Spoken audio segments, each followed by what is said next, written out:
எடப்பாடி பழனிசாமி மீது அதிருப்தி தெரிவித்து வந்த முன்னாள் அமைச்சர் செங்கோட்டையன் வரும் 5ஆம் தேதி முக்கிய முடிவை அறிவிக்கப் போவதாக கூறியுள்ளதால் அதிமுகவில் பரபரப்பு ஏற்பட்டுள்ளது. அதிமுக பொதுச் செயலாளர் எடப்பாடி பழனிசாமிக்கு விவசாயிகள் கடந்த பிப்ரவரி மாதம் நடத்திய பாராட்டு விழாவில் எம்ஜிஆர், ஜெயலலிதா ஆகியோரின் படங்கள் இடம்பெறவில்லை என செங்கோட்டையன் குற்றம் சாட்டினார்.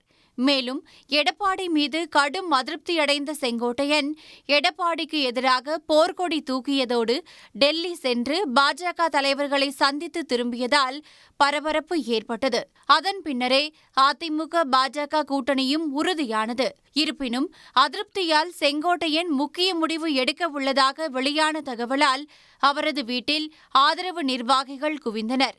அவர்களை சந்தித்துவிட்டு வெளியே வந்த செங்கோட்டையன் வரும் 5ஆம் தேதி மனம் திறந்து பேச உள்ளதாக தெரிவித்துள்ளார். 5ஆம் தேதி அன்று கோபிச்செட்டிப்பாளையம் கழக அலுவலகத்தில்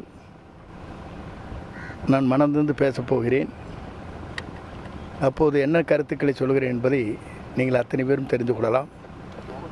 ஆகவே அதுவரையும் நீங்கள் பொறுத்திருந்து எனக்கு உதவி செய்யுமாறு அன்போடு கேட்டுக்கொள்கிறேன். நன்றி, வணக்கம். அதிமுகவின் நிலைப்பாடு, எடப்பாடியின் செயல்பாடு, ஒன்றுபட்ட அதிமுகவை தடுக்கும் எடப்பாடியின் முயற்சி கட்சியிலிருந்து ஓரங்கட்டியது என பல்வேறு நிலைகளில் எடப்பாடி பழனிசாமி மீது செங்கோட்டையன் கடும் அதிருப்தியில் உள்ளதாக கூறப்படுகிறது.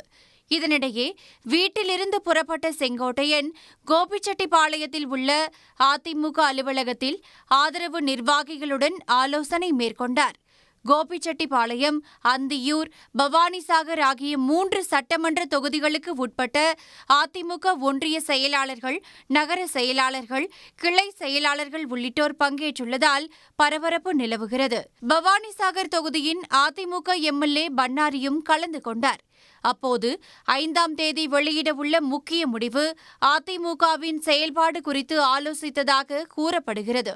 செங்கோட்டையனுக்கு அதிமுக எம்எல்ஏக்களும் சிலர் ஆதரவு தெரிவித்து வருவதால் அதிமுகவில் உட்கட்சி பூசல் பூதாகரமாக வெடித்துள்ளது.